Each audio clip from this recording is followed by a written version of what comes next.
The self-proclaimed boss of Problem Solver 68.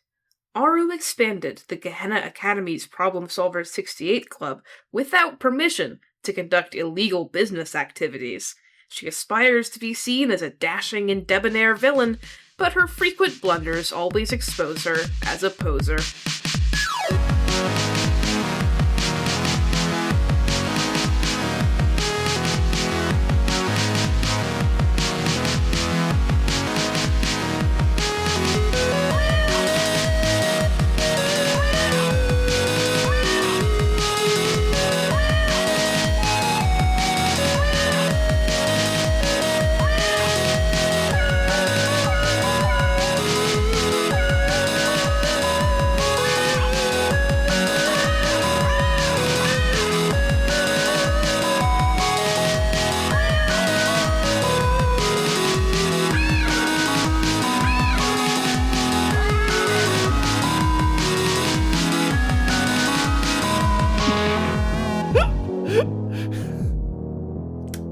Poser?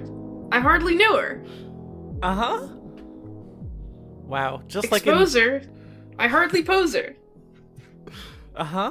Sorry, can you say poser, I hardly know her again? I didn't get a chance to riff. I hardly knew her. No. Don't say knew her, say know her. Poser, I hardly know her. Yeah, well, that's usually how it goes in life drawing class. Nobody... Fascinating. Yeah. This is a really bad cold open, because nobody knows you're taking a life... I guess they know you're taking a life drawing class now. Yeah. I'm taking a life drawing class. I was in it earlier today. Yeah. Did you post her? I'm always in it earlier today on days in which we record the podcast, parenthetical Thursdays. Well, sometimes we record on Fridays. That's true. But only special things. Special things get recorded on Fridays. But did you pose her? I was drawing a man. Oh. Hello, and also, welcome. I don't pose them. They pose themselves. Yeah, that makes more sense. It would be sort of weird if you, especially if you hardly know her, it would be weird if you were to pose her. Yeah. Hello, and welcome to Soulmates, where we talk about all our favorite little guys and all our favorite little games. I'm Ivy Fox. You can find me on our sister podcast, Together We'll Shine, an Utena Rewatch podcast. You can find Ash there, too, soon, because we just did like a fun little watch-along of the end of Arc 2, and killed 100 contractors live on air. So you can hear about that on your podcast app of choice or on Pandora's Substack, linked in the episode description. Together We'll Shine. You can find this show on YouTube if you want to, subscribe to us and chat with us and your fellow fans in the comments. And you can also find us also on your podcast app of choice. Give us a little rating just to help us out. Joining me, as always, the self-proclaimed boss of Soulmates from across the Mahjong table, it's Ash. I am the self-proclaimed boss of Soulmates. That's true. It is my podcast, famously. It's your podcast, yeah. It's my podcast. And I'm Ash. And you can find me on this podcast, because it's my podcast, and I'm on it. Which you're self-proclaiming. I'm self-proclaiming it. You can also find me... What's a funny one? What's a good one? We're so unprepared this episode. I'm don't have prepared. shit. I'm genuinely prepared. You are not. I don't have shit today, yeah. Yeah, I know shit today, and that's why I'm talking about being the boss of the podcast. That's all you need. You can support the show at Ivy's Ko-Fi at Ivy Fox Art, all one word, Ko-Fi.com. You can support me also at Ko-Fi, ko-fi.com/Asherlark. You can... I run the show's social media. I run the Tumblr. It's at soul-mates-podcast.tumblr.com. Uh-huh. Our art is by Rye Garden. You can find on Instagram. Our music is by Sueños Electrónicos, who you can find on Bandcamp. And I've had a short discussion with him to make sure he's actually doing this now. But also our YouTube shorts are made by our shorts master Burb. Um, and what else am I supposed to say? This season of the podcast, this season, sorry, let me redo that. Let's do it like real. This season, we're talking about the characters from Mahjong Soul by YoStar and Cat Food Studios, a blend of cute, appealing anime girls with classical and then Ivy died. With... Okay, here's what happened, okay? I was gonna say a blend of cute and appealing anime girls with, and then I got to the k syllable, and then instinctively I was gonna say cute and appealing again, but I knew that wasn't right, because then I'd just be blend looping. Of cute and appealing anime girls with cute and appealing Japanese mahjong. I'm surprised this hasn't been a thing we've said already on the podcast. But, like, once I say cute and appealing, I have to say either Kinsey or anime girls. So it's possible it would have just been, like, a blend of cute and appealing anime girls with cute and appealing anime girls. With cute and appealing Kinsey. Uh-huh. No, that's the podcast. That's not the game. Yeah. Anyway, hi. We're talking about Aru from Blue Archive. I meant to do research into what this is, and then I didn't. Thankfully, worry about I have Ash here to solve all of my problems. Sometimes, so usually, despite the fact that it's my podcast, I exercise my executive power to delegate, and Ivy does all the work. And so Ivy gets anxious when she doesn't know what's going on, as opposed to me, where I don't know what's going on most of the time. And so today I've done the work of researching Aru from Blue Archive. Hey, I don't know whether you've checked this yet, but like Gundahead, how old is... I've been playing Mafia. Gundahead, how old is she? This was going to be my first point, so we are on the same page. Yeah, great. The whole time until we rolled her, and after the episode, I was looking at her profile. I was like, I understand this crossover. This crossover is 3 teenagers, and then Aru, who's an adult, who's their manager. Like a normal lady. Yes. I'd gone to head, like, she's not old, but she's, like, gone to head, she's, like, 27. No. Spoiler alert, she's 16. She's 16. Okay, so this is something we do actually have to talk about. Sometimes, like, on this podcast, a character is underage, but they're, like, not actually. Like, Hannah. Hannah is, like, 20. She's, like, you know... She just isn't... There's no point to her being a teenager. It just doesn't matter, ultimately.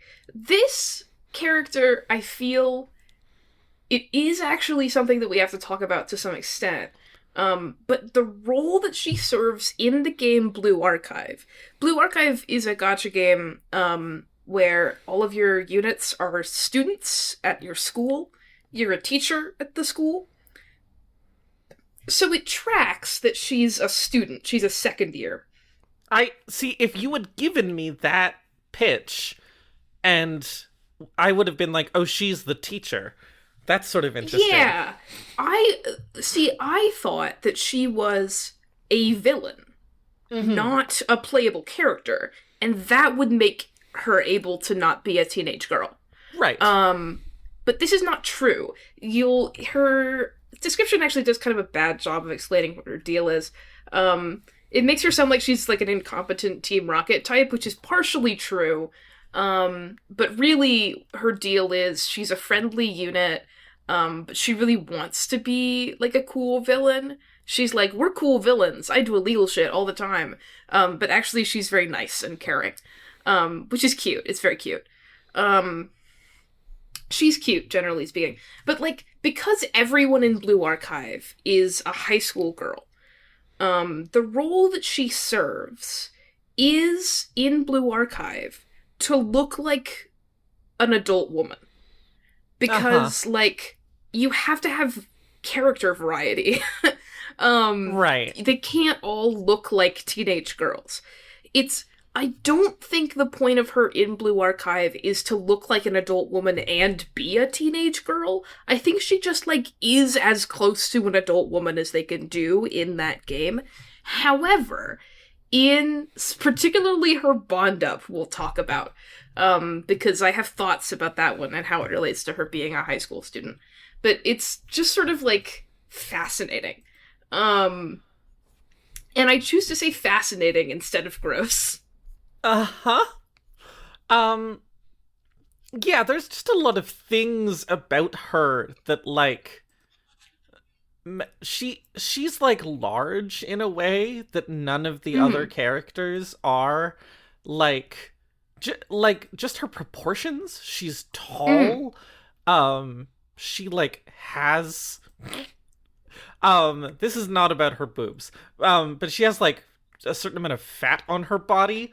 mm, Um, she like there's like her face when I look at it really side by side with the others. Her face is not that much more adult, but it's like a little bit. Her eyes are a little bit mm. narrower. Um, and it's just like it's so easy to just like I just again I she's been in the game for a long time.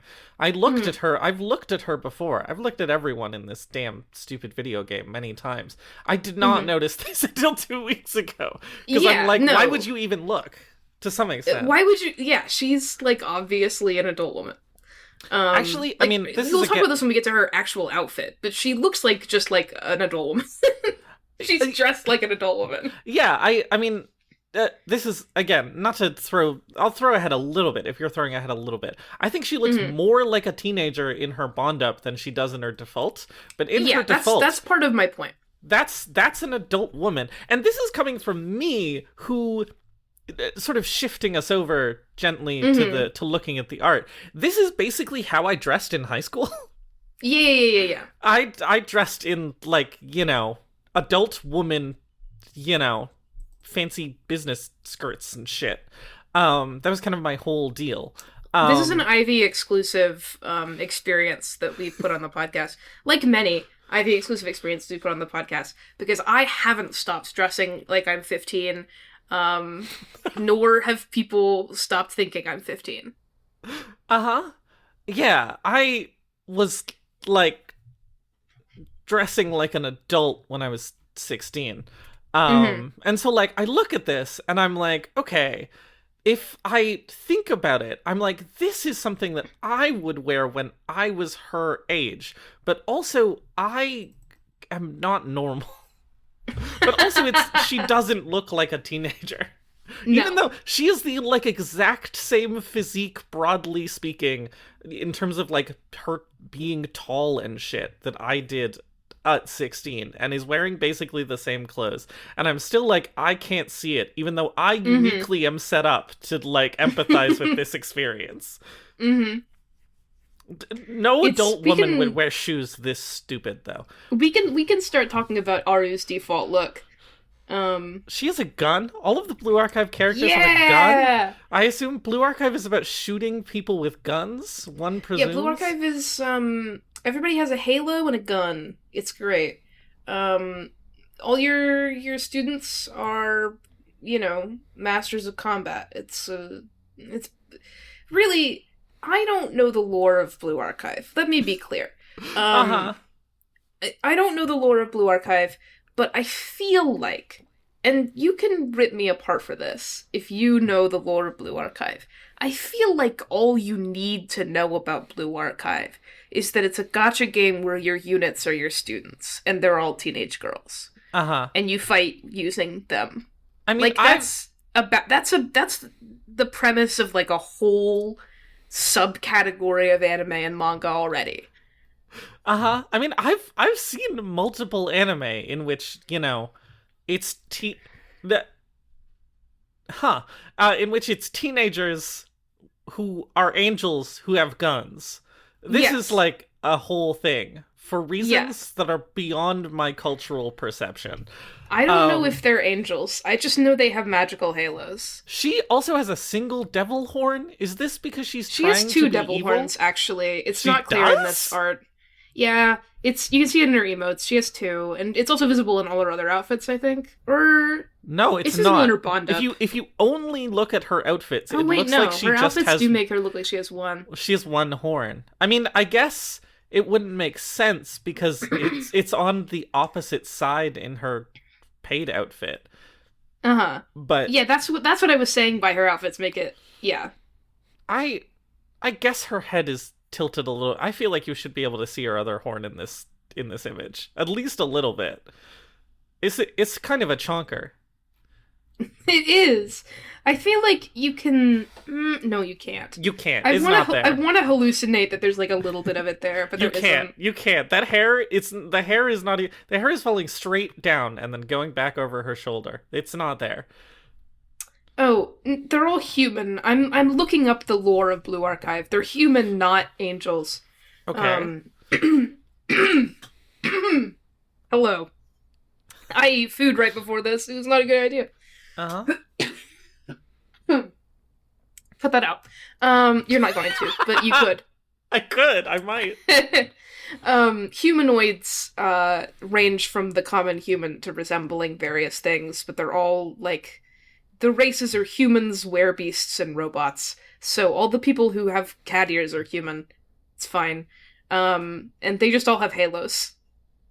The halos allow them to resist serious injuries like gunshots. Humans, werebeasts, and robots? Yep. Is she a werebeast because of the No, horns? she's a human. Oh. The kitty girl, that's a human. The demons, that's a human. The angels, the elves, humans. I see. What's the distinguishing? Are any of these four robots or werebeasts? Blue Archive werebeast. Characters. No. Including results for Blue Archive wiki. Why? Huh. That's not what I wrote, bitch. That's no. Okay. All search engines are garbage and will not help me. It's fine. It's not that important. Hey, it's not that important. Do you want to know a fucked piece of Arknight's lore that I found out about the other day? Just talking about weird gacha game lore. Skip ahead, enough if you don't want to hear presumably a big spoiler for Arknights, but I don't imagine how it would ever matter. I discovered recently on an Arknights wiki dive, inspired by that one blurb where the girl's town gets destroyed by vampires, that, okay, you know all the animal people in Arknights, the Terrans, the, what are they called? They're called Ancients. Yeah. There's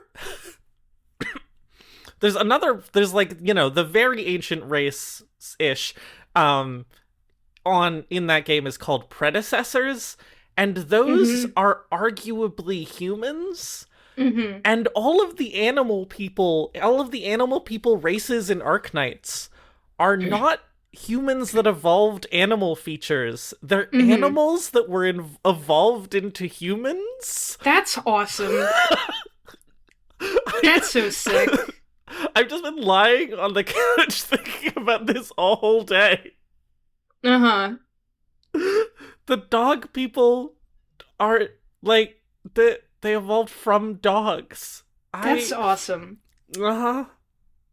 What about the angels? Did they evolve from angels? No. Well, all of the like demonic races are some variants of the Sarkas or the other guys. They're their own thing. They were they were technically like the native inhabitants of the planets. And then humans came and then brought a bunch of animals and then evolved those animals into people, love that. And then put themselves in the cyberverse. I love that. The reason why all the students in Blue Archive have guns is they just do. It seems like the plot of Blue Archive is mostly about dealing with normal high school problems with violence. Honestly, kind of sick. Kind of sick. Will I ever play Blue Archive? Probably. Anyway, back to Aru. Speaking guns, I do think her gun is fucking sick. It is. Look at the fucking belts? JRPG belts she has on I her know! sniper rifle. The belts on her. It's like this is like a combination rifle too, because this like it is a sniper rifle. It has a nice long barrel length and it has a scope, but you could like put this on your shoulder. It looks like it might be semi-automatic and go blop blop blop. It's a nice sort of mid to long range option. It's good for her. Belt identification time. 3 belts on the jacket itself. And 3 belts wrong. on each side, and a belt on the sleeves. Okay, Bear with me. Thank you. Yeah, sorry. And 4 belts on the gun. Yes. That's 8 belts total. 9 belts, because there's 1 on each sleeve. Well, wait, no, what? Your math is fucked. That's 12 belts. 1, 2, 3, 4, 5, 6, 7, 8, 9. That's 12 belts. Why would it be 12? Because there's... Oh, no, I'm stupid. Never mind. You're right. It's 9. I forgot that the belts go around the back, and there aren't just Yeah, that's how it goes. Yeah. But does she have a belt on her actual body on any of the clothes that she's wearing? No. No. Only on the jacket that's around her shoulders that she's not even slightly wearing, and on her gun. It, like, this whole... I can't look at this image for too long, because everything because if I do, I'll, like, think about how everything should be in motion in, like, a very unpleasant way. Like, this is like a combination rifle, but it still looks pretty heavy, and carrying it at that angle. She shouldn't be holding it loosely with one hand. Yeah, so the rifle is falling, and also the jacket is not on her shoulders. There's a wind blowing it so that it stays on. Yeah, and so I look at this image for too long, and I feel like the coat is about to fall off of her shoulders, and she's about to drop the gun. And everything's about to fall apart. And it's just like has general kind of moments before disaster vibes, but we've caught her in this one perfect moment of posing, which I suppose is kind of perfect for her and her whole deal. Yeah. I'm not massively a fan of the whole Blue Archive art style. I think that, like, the characters who aren't her are actually kind of all not my favorite. Which is, it's fortuitous that we rolled her first. Because I really like her face. I think that, like... a lot of the Blue Archive stuff... Especially the way they draw skin is kind of like just sort of digital rendered nightmare for me. It's extremely it's extremely flat. She gets away with it best. She's always been my favorite out of this collab. She gets away with it best. She has like a real expression on her face. It's like interacting with her finger, which gives it a little bit of depth. It is still a flat pasteboard though. Yes, she has, like, a shadow of knee, and then otherwise, she's just, like, a cardboard cutout. Yeah, and her leg has a very slight gradient to it that's so smooth. Doesn't count. I almost wish it wasn't there, because it looks weirder. It's like, I was just looking at some paintings earlier today, where part of it is just, like, the raw... wood panel, and then, like, part of it is painted over, but part of it just has the wood panel exposed. That's how I feel about her skin. Yeah. They exposed the wood panel there. They've painted over the rest of it, but her skin is just the wood. Yeah. It's kind of like, the cover art for Soulmates, where her skin is just the background, color of the canvas. Yeah, that's funny.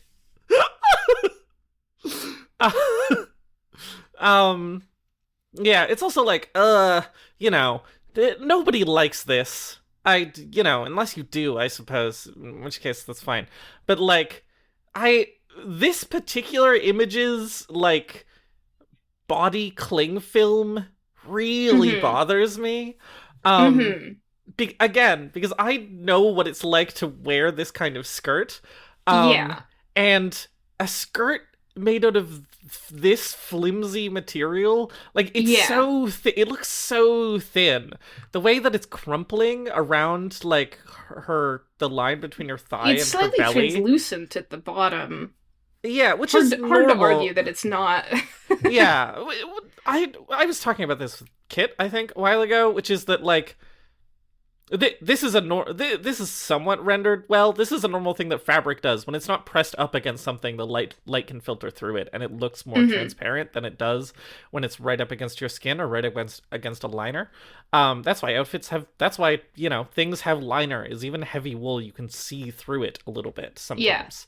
Yeah. But like it just looks it looks paper thin, and it does not look nice. A nice, like, pencil skirt like this is heavy. I can't describe why, but that's what a good feeling pencil skirt is. And this would be like wearing paper in a very unpleasant way. It's just not. Yeah. It's fascinating to me because, like, as a garment, it's kind of like it has seams. Like, the degree to which it's rendered is that it has seams, which is not as far as some garments are rendered. But, like, and it also has these, like, brass buttons or buckles, I which do love have the no brass purpose. buttons. No, they're just kind of there for vibes. And because this fabric is so, like, thin, there's no way those are poking you.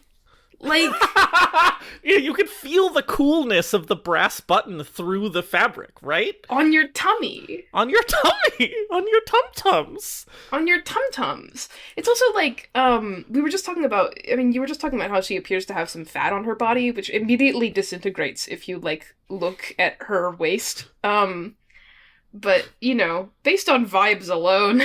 She has some fat on her body. She has, like, a tummy as opposed to just sort of a washboard. She does. I do like that she has a tummy. I just, that doesn't mean that I like this garment, but I'm like, there is some, unlike, unlike the parts of her where you can see her skin, there's, like, three-dimensionality to her stomach that makes it look like part of a real body, which is really strange, the way that, like, none of the rest of her body looks like a real body except for her tummy. This is for you, tummy men who are into tummy.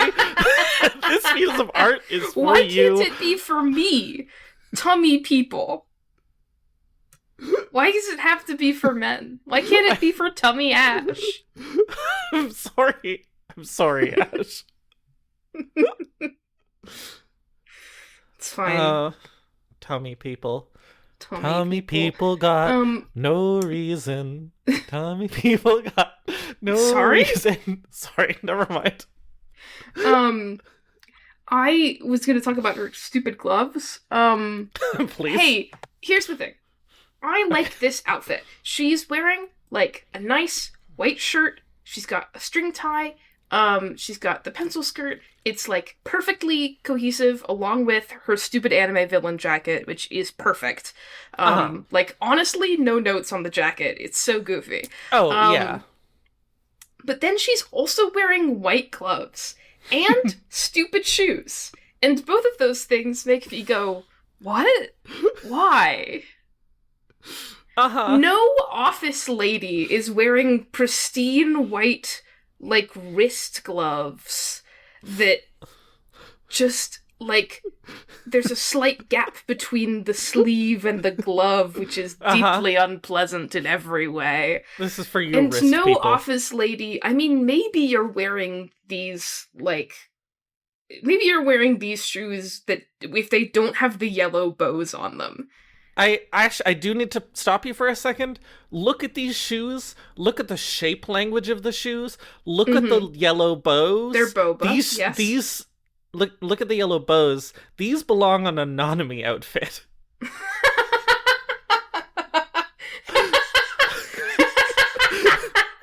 These are Nanami core shoes and like little Nanami from anklet Utena. bows. Nanami from Utena. That's funny. Am I wrong? You're not. It's just really funny. She's always got those bows and those, like, you know, sort of round shapes. Mm-hmm. Anyway. These would be better if they were sensible flats, but even if you just took the bows off them, they're, like, kind of real. Uh-huh. Do you feel like the gloves would be better if they were black? I'm imagining it in my mind palace. No. I think... I feel like they would add a little bit more variety to the... Would they be better than the white gloves? Maybe. Do I want her to have gloves at all? Not at all. Uh-huh. You don't think the gloves add to her, like, villainous vibe? I think the gloves are stupid and look bad. Okay. At least, I mean, I don't like white gloves, white shirt anyway. Ash's fashion opinions. I don't like white gloves, white shirt anyway. But if you're gonna do white gloves, white shirt, at least don't leave the sliver of wrist uncovered. Like, come on. What about for the It's wrist fucking people? weird. This one is not for the wrist people. This one is not for the wrist people. I will briefly talk about her jacket. Sick jacket. Yeah. The big fur collar and sleeves. I'm measuring the length of her arm with my eyes. She does not fit in this jacket. No. This jacket will consume her utterly. But like the little sort of like Art Deco like banding on it, the brass buckles, it's really hitting this very particular kind of 60s gangster kind of thing. Dark purple fur ruff like Ricardo from The Middle from Limbus Company. Uh-huh. And then it's also like drawn really nicely. It's again, it's weird how uneven, not like it's weird like how, I guess uneven is the right word, but it's weird how uneven the shading is on this. Like it feels like it has several different shading styles and philosophies on different parts of it. And it like it's not that bad, but it's a little weird to look at to my eyes. Things that are unpleasant to look at about this image is the inner lining of this jacket and how it's shaded. I don't like to look at it. It's like a cosmic void. I was about to say the same thing. It's an abyss. It's like it just glows in random places around her body. And it's like, And if you look at the fur, not, oh my god, if you look at the fur cuffs for long enough, you can see the same cosmic abyss in them. And then I start liking them a little bit less, so I have to look away from them until I get over it. Yeah. There's a little bit too much use of the airbrush tool. Yeah, again, like, I don't know. All of the art in this is so airbrush shaded. Except for the gun is so lovingly the gun is rendered. slick as fuck.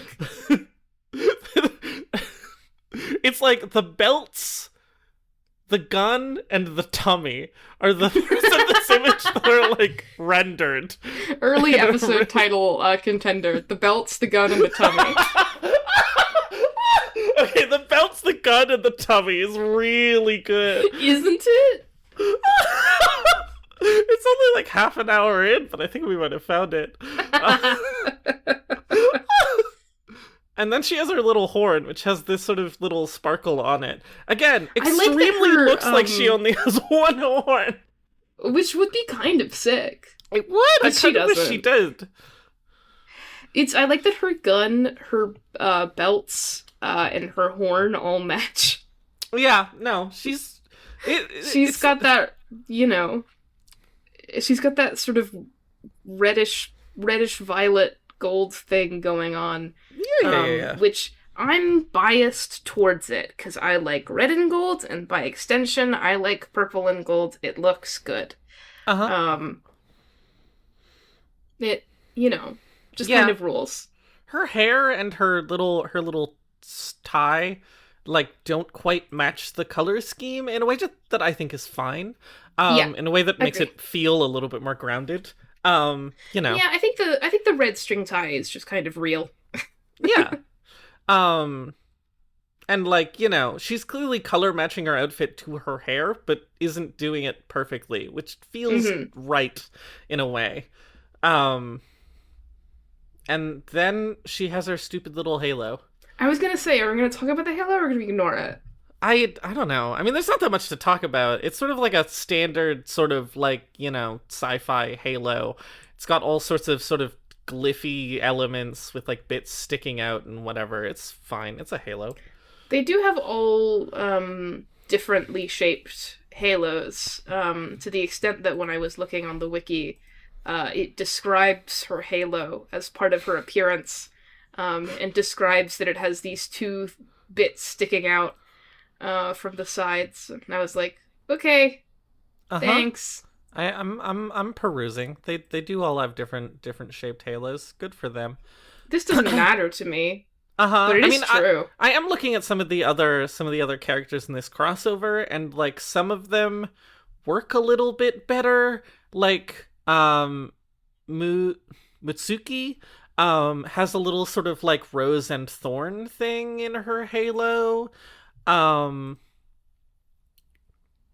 Shiroko is sort of like has a sort of plain geometricness to it. This one sort of doesn't communicate anything to me. I guess no, not really. Which is like it probably could communicate more, but I don't know. There's probably a bunch of guys in Blue Archive. Yeah, they all gotta have different halos. They all gotta have different halos, so they can't all be winners. They can't be too different. Are there men in Blue Archive? I don't think so.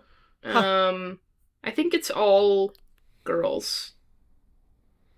But I am not 100% sure.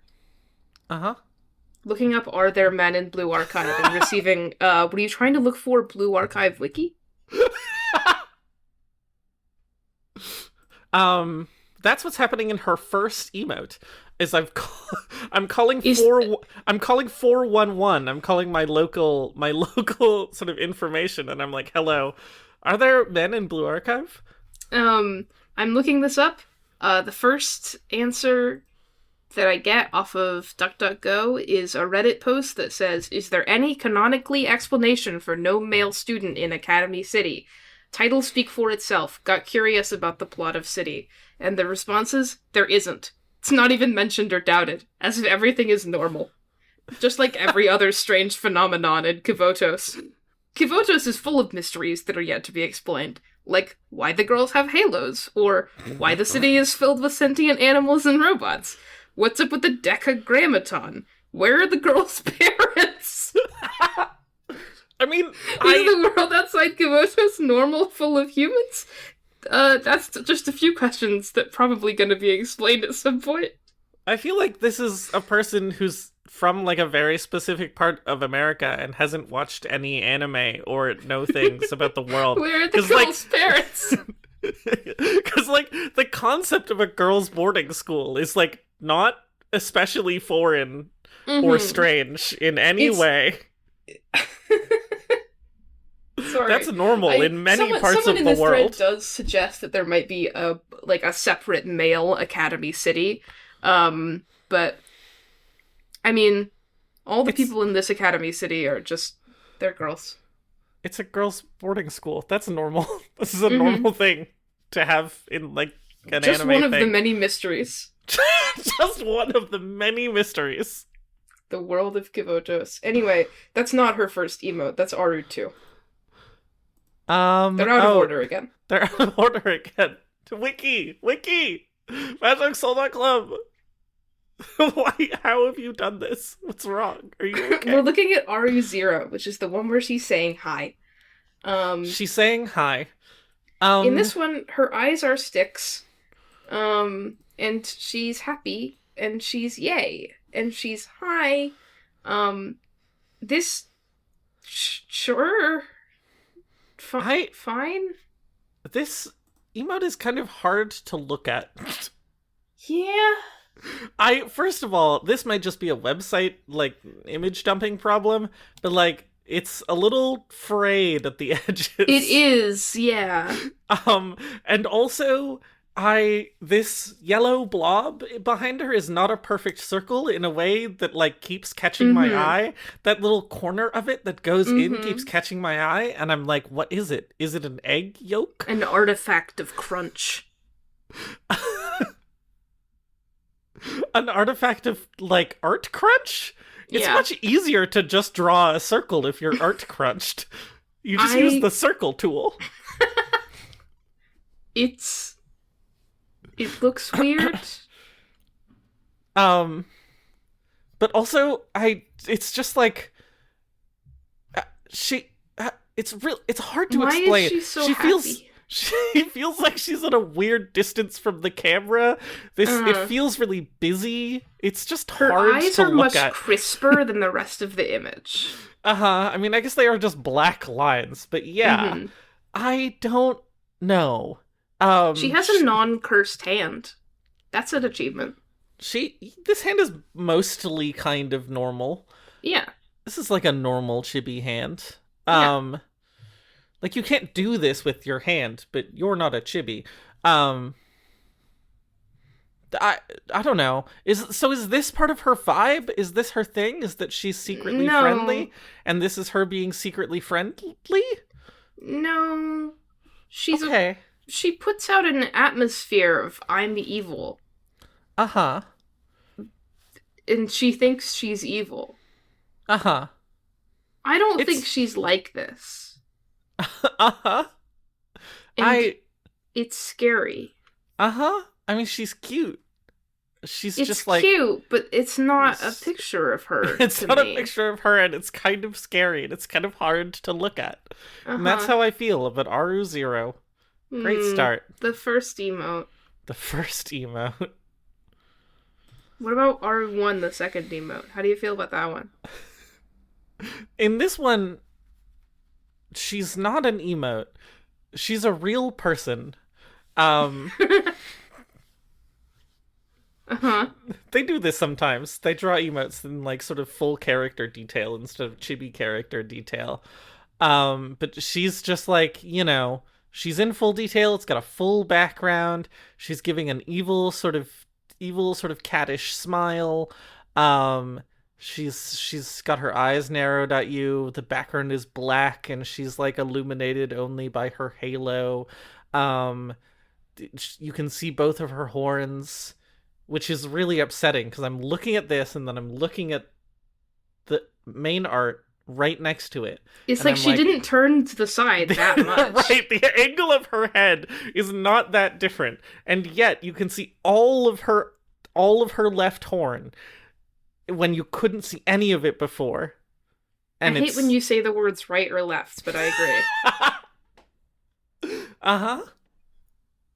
It really depends. It's really important whether I say R or her before I say left or right. I mean, you said her left horn, so I suppose. Uh-huh. You can do this. You just have to pay a little bit of attention. There was a while where you were getting pretty good at it, and now you've given up again. I don't know why. I hate it here. I don't want to go to girls' boarding school. Learn my left from my right. Anyway, this emote is fun. Yeah. It's got a good vibe. It gets her thing across. It's, like, illustrated in a fun way. I really don't like the white outlining on her emotes, sort of in general. Sometimes they do this and sometimes they don't. But for this one, I think it kind of ruins the effect a little bit. Yeah. But, like, generally, her hand looks nice and is well posed. Her face is very evocative and expressive. I think her mouth could be drawn in a slightly darker line so that you can see it a little easier. But, like, she looks nice. She looks like Aru. This clearly expresses what her deal is. It's, nice She's emote. Aru. She's Aru. It's fun in to have an emote. In this one, she's Aru, which is nice. Uh-huh. Unlike the last one, where I don't know who that nice. was. I don't know what I she's really doing. like this emote. I concur on all points. Yeah, it's evocative. This is one I would use all the time. Absolutely. It would be me going mwehehe. Yeah, it strikes a nice balance where I'm like, I'm sure this is a thing that Aru does, but also this is sort of a broadly recognizable sort of, anime expression for a person to have, that it doesn't feel too niche. It's good. Yay. Aru 2, the third emote. In this one, she's calling 411 to figure out where the boys' academy is. I clicked on this one first by mistake. She has like an old school telephone receiver up to her face, and she's got a big question mark. Boah? Her eyes are like that. She looks so strangely pleased to be on the telephone. She's like, hello? Well, she's learning all of the details of her local municipality, which is always a delight. It is. She's learning so much. I do assume that the actual, context of this emote is her doing some kind of illegal crime. And that's why she looks like that while she's doing it. I really like it either way. She's so, why does she look so silly in this one?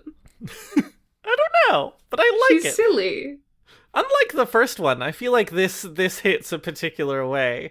Yeah. She's trying to do. There's something about this old school telephone receiver that really fits in with her sort of visibly hooked up, by the way. No, I like to think that it's a wireless 60s telephone receiver, sort of like a retro thing, But it fits well with her sort of weird 60s gangster thing that she's doing. And it makes her look stupid. Yeah. It makes her look like she's trying to be an adult. It's really easy to see that bit of her tie coming down that also links into a weird outlined white part and be like, that's the cord of the telephone. But no, that's just a red tie. It would be weird if the cord of the telephone was that color. Yeah, she's got a wireless plastic shell, old school telephone receiver. I love it.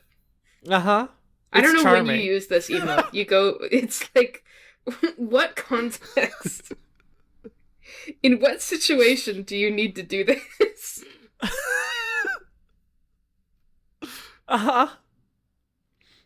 Me calling to ask about my weight? Asking when my Ron will get here? This has been sort of a funny evolution of the podcast, sort of overall. Is the sort of slow shift away from actually talking about Mahjong? Right, no, from being what is this emote for, to being more and more just how is this emote its own tiny little avant-garde piece of art? To the point where sometimes now, this is the second emote in a row where you've been this is how I would use this in a Mahjong match. And I'm like, oh, right, are we talking about that? Is that a thing that we talking about? Is that a thing we do? Do we do that here? We do. It's just anyway, I don't know. Because I look at this and I don't think about that. I look at it and I enjoy myself. And that's... But you're not incorrect that it is a practical piece of art. How would you use this practically? I don't know. No idea. It's when you go, huh? But in I guess if someone did something really stupid, you would call them on the phone and be like, "Hey, why'd you do that?" Hey, nerd. Hey, loser. What's up with that one? Yeah, that's good. RU3, the fourth emote. In this one, she's loading. She's got a little 8-pointed computer loading thing. And she's thinking real hard. She's blushing. She's got really big chubby cheeks. She's staring very intently, but she's also a little cross-eyed. She's in sort of a blue void. I'm a huge fan of this one. Void. It is. It looks like a picture of space that's had a filter put over it. It might be, honestly. Oh yeah, it's got that sort of like nebula sort of swoop to it. We're all familiar with the nebula swoop. Yeah, the nebula swoop to it. Yeah, unfortunately, cannot be the title of the episode. Episode already on has account a of we already found it. I like this one a lot. I think that this is funny.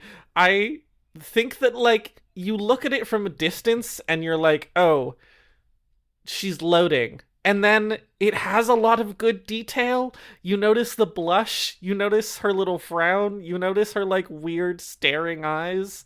It's good. Some of her eyes in this one do scare me a little bit. Just from a, like, how they're drawn perspective.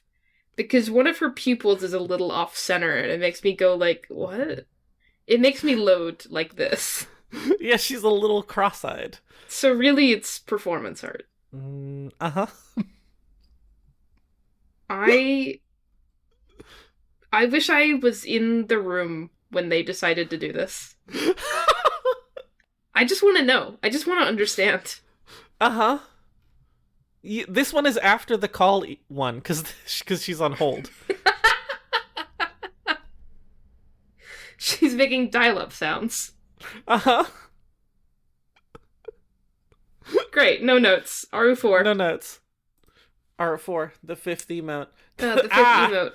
In this one, right there. She's right there. She's right up close to the camera, and her eyes are white and blank, and she's got a, like, how did you describe this expression on her face? Taken aback, is a good one. She's got a little sweat drop. She's yelling. She's right there. It's when, I like this one. It's appropriate for her sort of bumbling villain situation to have an emote in which it's like, it's all gone horribly wrong. She's so close to the camera. She really is. She's so close. I really like the, like, brush strokiness of these red lines under her eyes. Mm-hmm. It's very evocative. She's so close to the camera. It shocked me when I clicked over to the next page, even though I knew it was coming, because I saw the smaller one but down below. Yeah, you're right, this is good. There's not much to say here. It's not interesting. Good. Next. Next. RU5, the sixth emote. These really make sort of like a, listen, you call 411, you're on hold waiting for your answer. You get a bad answer, and then this is how you feel after. And you're like, oh. Am I describing? Yes. Yes. She's got swirly eyes. She's got a big sort of scrumbly mouth. This is how Harry would describe this mouth, I think. I was gonna say, scrumbly. And she's also got a speech bubble that has sort of like a tornado of a little sketchy tornado of black lines. And she's sort of like there's a little hemisphere of white, but most of the background behind her is this sort of like rainy gray blue. She's just like, whoa. She's like, whoa. She's like, whoa. She's like, whoa. This one's also good. It is a strong progression. From, like, calling on the phone to waiting to alarmed to blah. She has a lot of good emotes for just, like, this sort of situation. Yeah, I feel like her character generally is getting across very well. More than in anything else. This is from how you described her from your little, wiki dive. I did not get much of that from her voice lines, nor did I get much of that from the main art, but the emotes are really putting in work. They provide a very clear character. If you draw this character when you don't want her because you don't care about Blue Archive, I feel like you still know what her deal is, which I think is a successful crossover. Yeah. I like this emote. I like how every part of her is still in sort of full detail, except for her eyes and her little speech bubble, which are just sort of like lines drawn in MS Paint. Sort of knocking her out of her, I like how much of her is extremely disoriented. She's got the upset eyebrows, she's got the swirly eyes, she's got the scrumbly mouth, she's tilting, she's got the speech bubble. She's extremely expressing this emotion. Uh-huh. Oh yeah, the tilting does a lot for this. Like, you can look at it next to the other emotes. She's like visibly lower in the frame, and the halo actually helps a lot here because you can visibly see more of the halo because she's lower in the frame, because she's like falling forward. It's very subtle, but it's very nice. It's very well executed. It's good. Approved. RU6, the 7th emote. RU6. In RU6, the 7th emote, whoa! She's a visual novel character. So, things I actually do know about Blue Archive is that one of the big things about it is, like, changing your menu screen to interact with your favorite, your guy. And so I assume that that's part of what this is doing, is you get the big close-up menu screen of her where she's happy and you're talking to her and making her happy and all that. It's extremely, like, waifu-pilled and waifu-core as an image, which I don't mind, like, actually, because it genuinely does just, like, look nice. It looks a little bit, like, not like her, because part of her thing is having these, like, sort of narrow eyes that are, like, that defines her face shape somewhat, and her bangs usually give her sort of a wide face that I feel like is a little bit contradicted here. She has a sort of a taller, more normal face shape. But, like, overall, I think that they just kind of, like, put the pretty filter over her for this one. I don't mind it. It's like... It's I'm cute in a different way than most I'm cute emotes, because in this one she's not an emote, she's a whole person. Yeah, it is funny how this is like the good version of the second emote. It's like it's drawn exactly the same. It's at the same like zoom and at the same level of detail, except now she's good and not evil. I like these little alarm lines off to the side that make her look a little stressed, like she's not quite used to being this happy-go-lucky. That adds a little bit of character to it. But you are right that this is just kind of like, look at this nice image. She looks like a teenager in this image, which freaks me out because I don't know why. It's so hard to identify why she looks like a teenager. It's because she looks like an anime girl.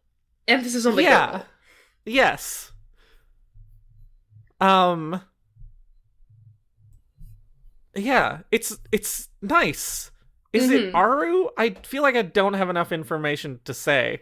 It feels nice a little in bit out of place. In a slightly scary way. It feels a little bit out of place, but like, I like it. It's a well-drawn image. Like, I'm alarmed genuinely by it, but I'm putting aside my differences. Great. Anyway, it kind of rocks. I do like the idea of using this one and the evil emote in tandem. Me and good world, me and evil world. Absolutely. The other day, 2 days in a row, I wore an outfit that was like a leather jacket on top of a sweatshirt. But the first day I wore like a black leather jacket on top of a gray sweatshirt, and then the day afterwards I wore like a brown leather jacket on top of a red sweatshirt, and I felt like it was me from the good and evil timelines. Like, on day 1 I was evil Ash, and then I became good Ash, and that's how I feel about her at this moment. RU7, the 8th emote. In this one? Oh. So she's warbling. Oh. She's got big warbly eyes with big tears, and they're nice and shiny. Her mouth is making the most pitiful little Oh. She's got wobbly lines all around her. She's framed by this circle of sort of indigo. Um, she's going, oh, I like her grabbing her hair here. That feels nice. Oh. Um, it sort of feels fake. Like, I understand that this is literally what's happening, but her hands feel extremely, like, overlaid onto her hair. Mm-hmm. And so I guess she might just be shaking her fists and not grabbing her hair. Well, you see Ivy, she's going, oh. She's going, oh. She's doing a thing which makes me go, oh. But I keep looking at her hands and being like, she's grabbing her hair. And then I look at her hair and I'm like, oh, she's not grabbing her hair. Then I look at her hands and then I look at her hair and I'm like, oh. Oh. Uh-huh. Oh. Uh-huh. In this emote, she's tilted sort of like, or she's rotated just as much as she is in the main image. And yet you can still see her back clearly visible. Uh-huh. Conspiracy well, you see, theory. That's on account of you need both of them to fully express the amount of oh. Oh. Oh. Oh. Oh. Oh. She's so warbly. Uh-huh. How long do you think we can just go, oh, before A most people time. turn off the podcast? It doesn't matter who turns off the podcast. This is famously not a podcast for anyone. Uh-huh. Soulmates confirmed confrontational art. Confrontational art that goes, oh. Oh. Sort of the least confrontational sound. Me when I listen to Soulmates. Oh. Me getting into a confrontation with the host of Soulmates. I'm holding up my fists, but I'm not happy about it. Holding up my fists, but it makes me go, oh. Oh. I like this one. Uh-huh. I would use this one 100%. But playing a lot of Mafia. This is my, this is peak ATE emote. That's appeal to emotion. This is how I feel when people vote me in Mafia. It makes me go, oh. When you're being mean, this is who you're being mean to. When you call Ron, this is who you're calling Ron against. Uh-huh. Oh. Oh. I like to see how small I can make my O on the Audacity while it still picks up on Discord, so you know I'm not just being silent. Oh.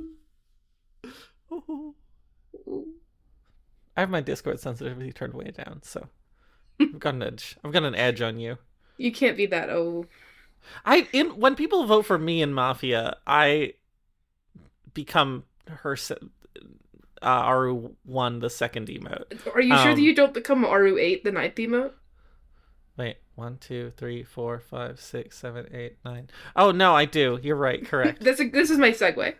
Yeah. No, I do become like that. I'm like, oh, you voted for me? You enabled me talking and being the center of attention? Now it's time for you to die. Mm-hmm. I like it. Yeah. Oh, wait, it's me this time. In this one, I was so focused on her. In this one, I like it. This one, I like it. In this one, she's symmetrical. Her, face is shaded and she's just backlit by the halo. She's scary. She's angry at you, but has this happy face, like she's not angry at you, but she's about to kill you. This is her about to kill you emote. Famously, I love it when characters have an emote where they kill you, and so I'm a big fan of this one. It contrasts well. I do think it feels like a similar niche to Aru1, her evil emote as opposed to her good world emote, but that one doesn't actually confer an anger, it just confers a smugness. Well, and so I appreciate this one being angry. Here's the I think one could call these two redundant, but I actually think they're very important together. Mm-hmm. Because in Aru1, the second emote, mm-hmm. Important, thank you. She is evil and going to kill you and has a black background, etc. But is composed, you know? Mm-hmm. She's composed, she's a full image and not a little chibi. She's going to kill you meticulously. Yeah, In she's this not a one, person in this one. she's a little guy. In this one it's like, "Oh, I'm gonna I'm kill you, going but slightly ineffectually. yeah. I've dropped the pretense of being sort of a cool villainess, and now I'm just an angry little round. She's so round in this one. Mm-hmm. She's like a perfect like oval. Shout Kills out. you ineffectually, uwu. Kills you ineffectually. Uwu. Um, I like. I like how. Oh, that's the Arknights wiki I accidentally clicked over to. Where I was learning about the the animal people. Mm-hmm. I like how the anger mark on her face is like also lit by the lighting as if it's sort of plastered on there. Yeah. There's something sort of fun and tactile about that. I don't know. Mm-hmm. No, you're right. It's very cute. This is a cute image. It's a cute image. This is a great emote, Sam. I don't think there was a... Wait, no, I forgot about the first one. Yeah, the first one is a miss, but the rest of them are all pretty great. Yeah, the rest of them are all hits, and it's good set with, like, good variety. It's lacking on happy emotions, but that feels appropriate. Mm-hmm. And, like, the...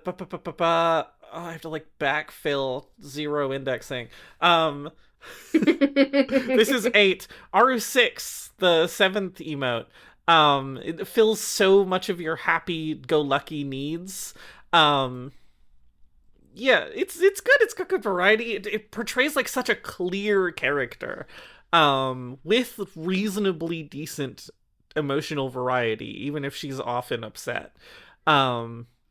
I'm a big fan of this emote. She's a good character. Uh-huh. Her outfit is nice. Her emotes, nice. Yay. Yay. Character that makes me go yay. Character that makes me go... I don't know if I would go yay. I feel yay about some things. I feel complicated. We're working through it. I feel yay. Okay. Unrestrained yay. Unrestrained yay. Unshackled yay. Unrestrained yay is a phrase that I have been independently using with my friend Brucey. Every time I'm excited about something, I once went restrained yay, and they went unrestrained yay. And so we've been saying unrestrained yay a lot. Anyway, 5-minute break? 5-minute break. Bye. Goodbye. 言わなくてもわかるわ。私と麻雀が打ちたいのね。便利屋の社長が見せる打ち筋。とくと見るがいいわ。I'm gonna lose this Bellatrix run on the Flint. No! What's the Flint again? Base chips and molds are halved. I was on ante 7 of Orange Steak red deck, which is the farthest I've gotten for Orange Steak. No. Flint. The fucking Flint. The fucking Flint. They want my ass dead. Mm-hmm. Flint wants my ass dead. They want your ass halved. They want my ass halved. Welcome back to Soulmates. Was that where we're going with? Alright. Yeah. Hi, welcome back. It's Soulmates. It's Soulmates. Available after making a bonding promise with Aru Riku Hachima. Uh-huh. Her last name is Riku Hachima, which is not stated anywhere else. Mm-mm. Good for her. Ash, would you like to hear about the slightly unusual different flavors of boba I've been drinking? Not boba. Incorrect. Wrong drink. Ramune. She has a ramune. Yeah, she has a ramune. Do you want to hear I about figured that was where you were going with this. Please. So first thing, there's a little just sort of Japanese sort of sweets and goods shop near Harry that I will drop by if I'm in the area, which I am frequently, on account of Harry's there. But a while ago, they had a matcha ramune. And I was like, well, I gotta have that. So I tried it, and it was very, very good. It like did taste like matcha. It had that green tea bitterness, in a really nice way. It was very pleasant. I strongly recommend it. It's a weird looking liquid. It's like still translucent, but it's like a dark green. Yeah. It was good. All around, like, top marks. Anyway, and then we were taking Harry's dog on a walk around there, and I dropped in Parsnip. Hi Parsnip. Parsnip mention. Harry, if you're listening to this episode for whatever reason, tell Parsnip I say hi. Yeah, please. And I dropped in, and they had a ramen that had Santa Claus on it and said, secret taste. It's like, I can't not get Santa. I have the secret taste. I can't not get Santa's secret taste ramen, right? Was it peppermint? And so I pop it open at the dog park while Parsnip's running around and terrorizing people because she's like that. Not people, dogs. Yeah, dogs are people. Parsnip loves to grab other dogs by the throat and throw them to the ground and not let them up. We love Parsnip. She's a terror. We love Parsnip. This is because of her psychological Ebola. Anyway, you can't say that, I'll die. I can't say, yeah. Anyway, but so I tried the secret taste ramen, and it was nothing like I expected, and it was very strange. It like kind of tasted like rum, which I guess is sort of a Christmassy thing, but it had spiced. sort of a not even malty. It tasted like an alcoholic beverage in a, I bet like the a secret heavy taste was alcohol. Oh, maybe something like that. It's something in that sort of vein. And yeah. I did not like it, and I drank the whole thing. A classic Ivy experience. Yeah. And so anyway, so the point is, she is a ramen. Yeah, the ramen she has is normal taste. It's strawberry. She also has an orange soda. I don't know why you need both of these, but fair enough. No, you could mix them. But you would also need to water them down if you're Ivy. Are you gonna tell me to fuck off? Because I'm right. Well, sort of like in the, because she's drinking like a wine glass of this strawberry ramen to be like sophisticated, but also to make 16. her appear like an adult woman in the least adult woman core image of her. But I imagine that the orange soda is like a white wine, and then you can mix them together for a nice rosé. Interesting. Hey, she's a purse with Eitso on it. Yeah, that's cute. One of the things I like about Aru, which is a weird character trait for her to have, and honestly for anybody to have, is that she seems to get really into Mahjong while in the middle of this isekai crossover situation. Like, a lot of her voice lines are like, I loved talking with you about my secret plans. And it's like, you could just say you like Mahjong. Like, what are we lampshading here? I feel like Mahjong is a good game for people who want to be evil villains. It is. Source Limbus Company again. So this is the image in which she looks more like a teenager than she does in her other images. Yes. But I can't quite explain why. What is it about this image that makes her look like... Maybe it's the comfy pillow. It's like the comfy pillow... That's just sort of like a normal pillow. It's like something about like her posing that I can't quite grasp. Yeah, like she has, I mean, we'll talk about her next outfit in a minute, but in that one she's doing a similar like extremely adult woman core like thing. where she is extremely posed and outfitted like she's an adult woman. And this one is like that, but unsuccessful. Yeah, it's exactly. Like she has a wine glass and a fur ruff, and like she's in like lingerie.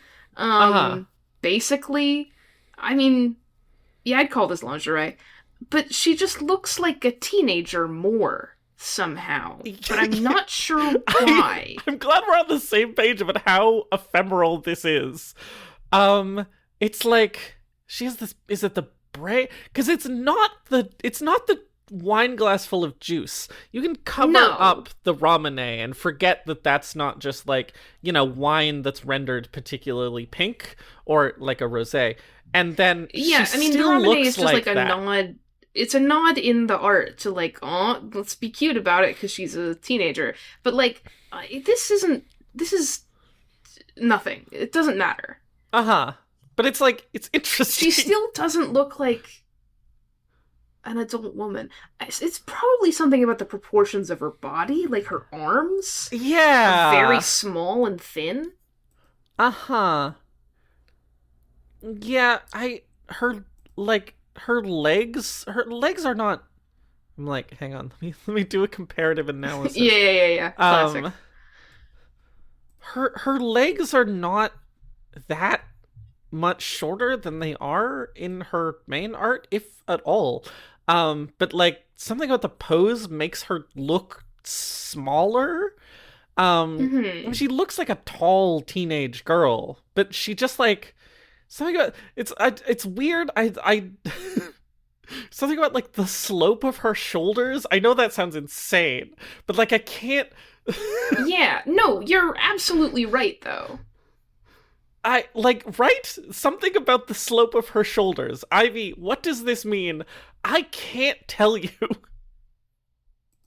But like, there's something about the slope of her shoulders that makes her look more like a teenage girl. It's also like a lot her expression, I think. She's got this sort of smugness to her. Yeah, I mean, like, in an adult woman situation, in an adult woman situation, which is the only way I can think of to phrase this, I feel like the expression here is either like more disinterested or more inviting, whereas she just kind of looks smug about her fake wine. But like who's the Akane, the doctor lady you have who's like that? She's a nurse. Yeah, you're not wrong. I'm imagining her in this situation. Where's Akane? Where is she? Akane, my standard stand-in for just like an adult woman who wants to have sex with you. I mean, that's her whole thing. God bless Akane. I can't wait to get to her. Yeah. No, I know what you mean. It's got like a similar kind of. It's got sort of similar vibes to like Sleepy Time Nadeshiko, except she's just like it's ephemeral. I can't explain it to you why she looks more like a teenager. But I think maybe it's also there's I always go when we have to talk about these things, which is how you know I'm still human. But it's like choosing my words very carefully. There's something about this particular teenage girl in lingerie that does not bother me as much as a lot of others. I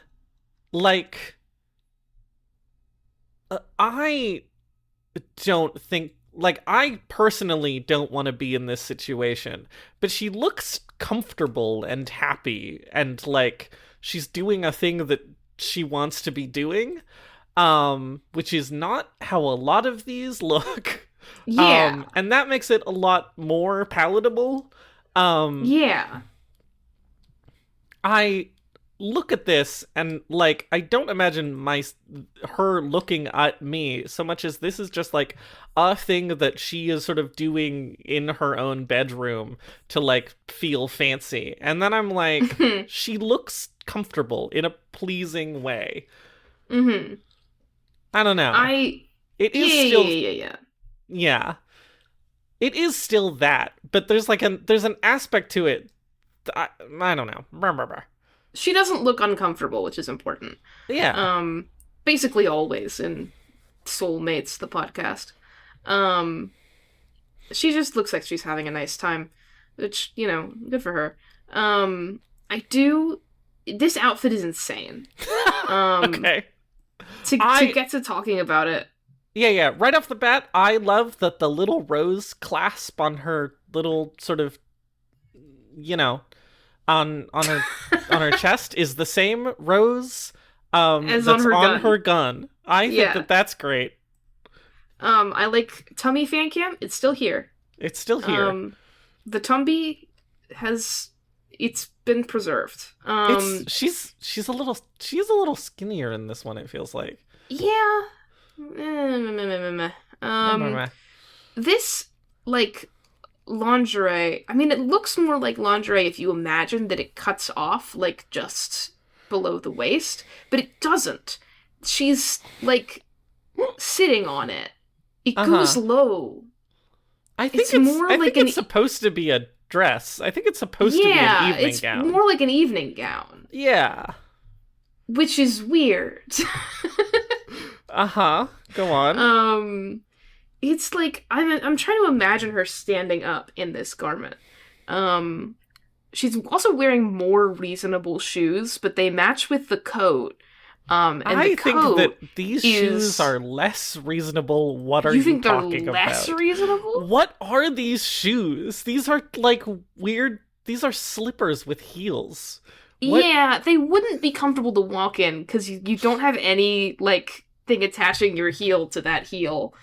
It would be a time, I think. Also, they look, listen, coming out to defend her main art, the shoes in her main art. The shoes in her main art are normal. They're just kind of anachronistic. I think that these shoes are kind of stupid. This just big chunk of fur, silly. Confirmed silly. Bleh, silly. But they match with her, like, coat, which has this big, like, minky, like, ruff of fur that's similar to how it is on her jacket, but her jacket is fucked up and evil, and this is, like, evening wear. But it also has these black ribbons that go way, way long. And she's actually wearing this coat with the, like, long-ass sleeves, which is weird, because this is the coat you wear into the party and then hang up at the door, because you can't, like, be wearing it. It's, like, it's a nice-looking cover-up for your beautiful dress, so you don't have to walk out in the cold, and also all exposed in your party dress. Like, that's what it is. But she's wearing it, and it's got the long-ass ribbons that don't look good. Why does it have these black ribbons on it? I don't like them. Disapprove. I guess they have black ribbons on them so that something can sort of trail over her arm and leg here. But guess. They really, sacrificed this coat for this purpose. They've, like, really brought sacrificed this coat so hard. Press F to pay respects to the coat. You're not wrong. This outfit overall is just, like, not quite perfectly coordinated. The jacket and the dress don't not go together, but they don't go together perfectly. And the purse doesn't not go with either of them, but it, like... The purse goes with this pillow, which is weird. This is my posing on my bedroom pillow purse. And so it just, like... It's fine. I feel like I would... If she was standing up and I could see this outfit, I feel like I would like it more. Yeah, But it does like, kind of explode via the sitting down. It's the same level of uncoordinated as her normal outfit, I feel. Well, no, it's a little less coordinated than her normal outfit. It's worse. But it's just but it's just that she's sitting and like she's taken her shoes off. She's sitting on the dress. For some reason she's still wearing the fucking coat. Like she's just wrecked this thing. She's wearing this like pearl necklace with a blue gem on it that's like, okay, happy for you. I do really love the way that her hair is rendered in this. This braid is, like, really nice looking. Yeah, I love the way that it drapes over her horn. It's really good. Mm-hmm. And, like, it's all very nice. Her face is also good. Like, you know, I like this pose. Uh-huh. Her outfit is wild. Uh-huh. And she inexplicably looks like a teenager. Which she is. But it's inexplicable. I am trying to, like... Okay, like, I'm trying to walk through in my head what happens when she stands up. Because I'm trying to, like, look... First of all, she falls over. Uh-huh, because she's tipsy. Yeah, she's tipsy from her ramen orange soda. She's pretending to be tipsy. Because she's an adult. She's pretending to be an adult. Well, she falls over because she's standing on her dress.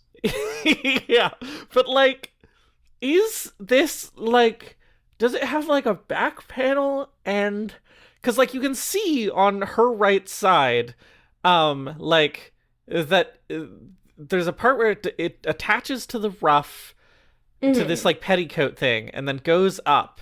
And so is it, like, a chung something? No, I don't think so. Like, there's a front panel and a back panel? Or No. I think it's just like a traditional gown with a side slit, and then the side slit has this ruff in it. Okay. That's pretty normal to me. Because I'm looking at the rest of the fabric, and I'm like... No, you're right, actually. I think you're 100% right. Because the black ruffly petticoat stuff does not go all the way around. It goes around for a bit and then attaches. Okay, so that's just on her right side. And the rest of it, I guess there is enough fabric here that it could fall over like the rest of her legs. Okay. All right. This dress has been solved for me. And now I'm like it's solved. Now I'm like it's We've fine. Reached hard claim on the dress. But like now I don't mind looking at it as much, and it's actually like I'm like, okay, this is somewhat reasonably drawn. But that did take us like 5 minutes to figure all of that out. I like her pedicure. I like her pedicure, but she doesn't have a manicure. Penny only. That's because she's always wearing her fucking gloves, so she doesn't need. Fuck. God, you're right. She doesn't want painted nails because she's always wearing stupid gloves. Girl. Fix your shit. Fix your shit, girl. This cake looks tasty. Tasty looking cake. Yeah. The scene is nice. It's a nice scene. It's a nice piece of artwork. Yeah. I still, like, it's fine. This is tagged red wine. That's not true. It's also the only image that's tagged red wine. It's not even suspicious. Red.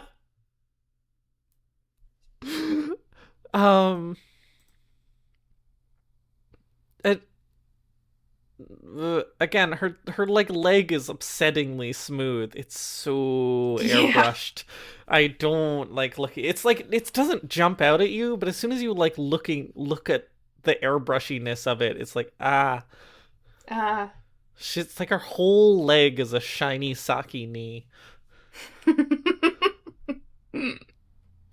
Amusing. Emotes? Yeah. In RU10, or RU10, the first spawned up emote. This did make me laugh immediately. What, the emote? Yeah. Yeah. I can't figure out how to explain. I mean, I either want to say she's seeing the light of heaven or she's getting married, but neither of those are true. She's like being sweet. I was gonna say she's a precious angel. That's why it made me laugh, is because like her whole thing is that she tries really hard not to be a precious angel, and in this one, it's like I'm looking at this emote. I'm like, the coat works, but only the top of it, because she has with the pearl necklace and like this particular dress shape and this pose, she has such vibes of like rich lady who's being patronizing towards you. Yes, absolutely, 100%. And that's great, IMO. I love all the stupid little circles of light. I love her stupid little kind of like ray of light from heaven. There's so many different splotches of color on this that make it look so overdone. Her expression is so simple but so stupid. She looks so concerned for your well-being. Oh, my heart. She'll pray for you. She'll pray for you. She saw you using a cane in public and wanted you to know. She's not gonna offer you painkillers, though. Yeah, exactly. This is her like. This is absolutely her like trying to be like a 60-year-old rich woman. And that's why it made me laugh, because I got that immediately, and it's funny. Yeah. Why is she like that? See, this is what I wanted kind of like out of the Toki emotes, is I wish, because there were multiple like in the bond up there of this sort of precious angel kind of look.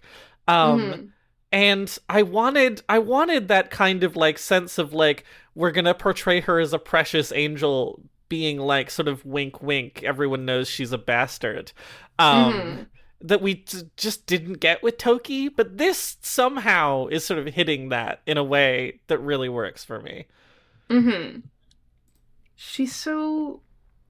I like Aru in the way that her emotes can make me go, why is she like that? Affectionate. Good. Aru 1-1 the second Aru 1-1. In this one, she's had the best idea ever.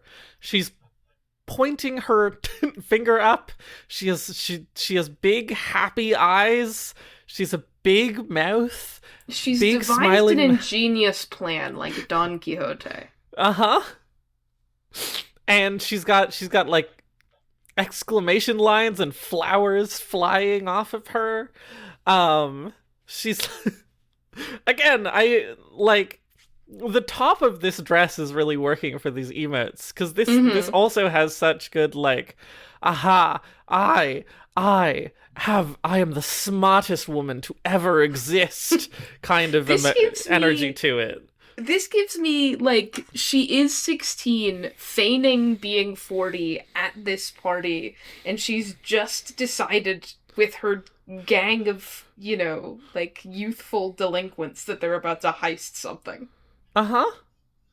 Also, what's up with Aru emotes and the fact that she never has fucked up hands? They figured it out. They figured it out, but just for her. Just for her. Her hands are so normal. It's a good emote. I like... She's about to heist a blue diamond. She's about to heist a blue diamond. Good for her. She's about to do a really, really bad Ocean's 11.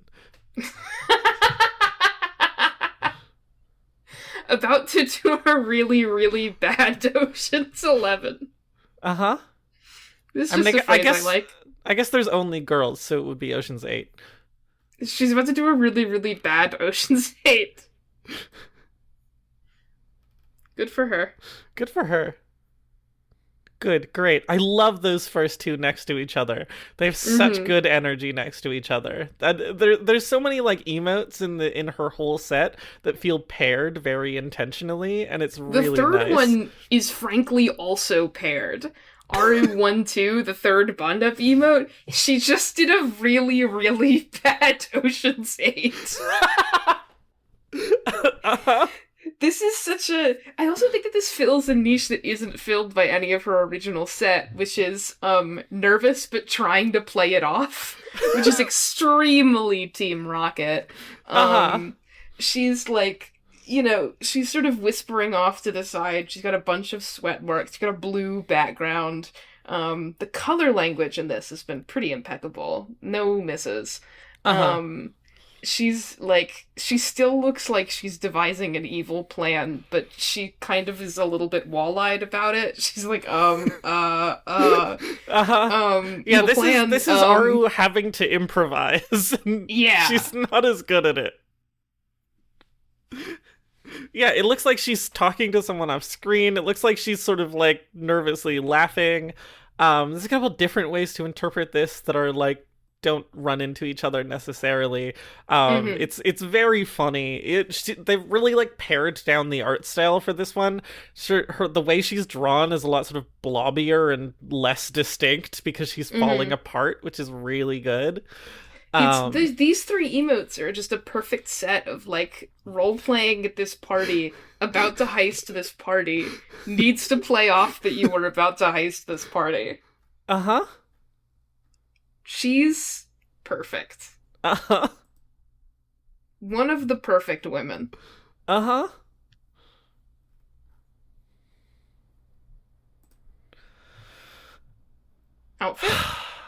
Time for outfit. Blue Archive X Mahjong Soul collab exclusive. Aru took a photo in this commemorative outfit at Wonhan City's photo studio. It's such a weird... I know. Not how they usually do any of these quotes. It's a commemorative outfit. She was at the photo studio. In this one, she's an adult again. She's the most an adult she's ever been. Extremely to an extreme degree. This, like, looks like a different character. All of her elements are still there, but they're not. Strange. She looks like a Genshin character in this. She does look like a Genshin. This outfit's a little too risk for Genshin. It would need about like sort of 5 more layers to be a Genshin outfit, but it's like a part of a Genshin outfit. Absolutely. It's I mean, it's the little Clover charm that is like, oh, this is a Genshin outfit for me. Just partially just because it's very, like, Chinese looking. This looks like a Chinese New Year outfit. Yeah, absolutely. And so I'm like, it's a Genshin outfit. Hey, the tummy is still here. It is. This one's for the tummy fans. They did a thigh squish garter on her for this one. They put her in heels that I like squished. more. These shoes. Can we just talk about these shoes for like 20 minutes? These shoes are insane. They go so hard and they're drawn so well for no reason. They what are these things? They look so uncomfortable because the whole time you're walking in these, those metal halos around your ankle are biting into you, and it's awful. And then you have to deal with all of the normal problems of wearing 6-inch heels. And then you've got this dangly little chain, which is always slapping you in the side of the foot. The dangly chain is the least reasonable part of this. And, like, they're awful, but they are sick as fuck shoes. They look really nice. They get across this, like, evil angel thing specifically really well, with the, like, black leather and gold with the halos and these sort of, like, these sort of, there's, like, an art era word that I'm looking for to describe these sort of swoops of gold that connect the leather to the gold at the top. Can't think of it though. She's got like there's a little like devil with horns like on her. I think it's the same emblem that's on her jacket. Just like a little simplified. Oh yeah, I did look at them. I did look at this little gold emblem on her shoes and immediately think That's the Kaustian Dior logo. Listen to Together We'll Shine. Listen to Together We'll Shine. Yes. But yeah, she's got the cows. But you know, she's got the little horns because she's got the little horns. These shoes kick ass. They look. Yeah, they really do. I could not wear these from. I don't think anyone could wear these for more than 2 minutes. But like, I guess you just pop them on for the photo shoot. They got Hannah. They killed her. Damn. Rip to Hannah. She's got just a huge snow leopard boa. Yeah, that is like a white tiger. That's Hannah. Yeah. That's her tail. Well, in boa form. Uh-huh. Which go off, I guess. Uh-huh. That's what she was also the thing heisting from the party, is Hannah. Oh, Hannah. The thing which is definitely making me go Genshin about this is also the combination of gold and green and all these little dangly bits everywhere and these fucking gloves and Yeah. There's something about this, like... I can't be too mean about Genshin. I can. You can. I just don't want to make Burb mad at me. But I was gonna say, Burb, look away.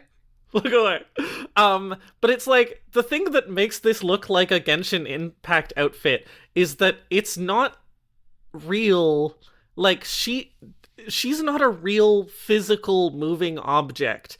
And you can tell this because these, like, golden bits on her back and that, like, go up to her neck or whatever, but only on one side? Question mark? Only on one side? Who fucking knows what's going on? It, but no. It looks like only on one side. Uh-huh. Or maybe, I'm like, wait, but where does the emote does not help. Where does the bra strap connect to on her right side?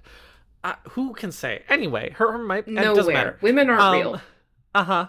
But, like, yes, she's very not real in that, like, you could not wear this because this is a solid piece of gold.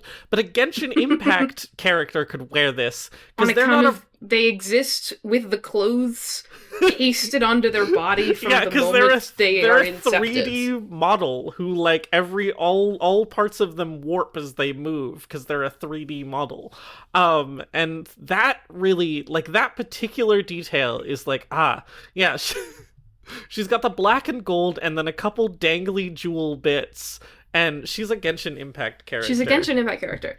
This is kind of a Genshin Impact character, like, piece of art background too. Just kind of like bit. An abstract sort of like Japanscape.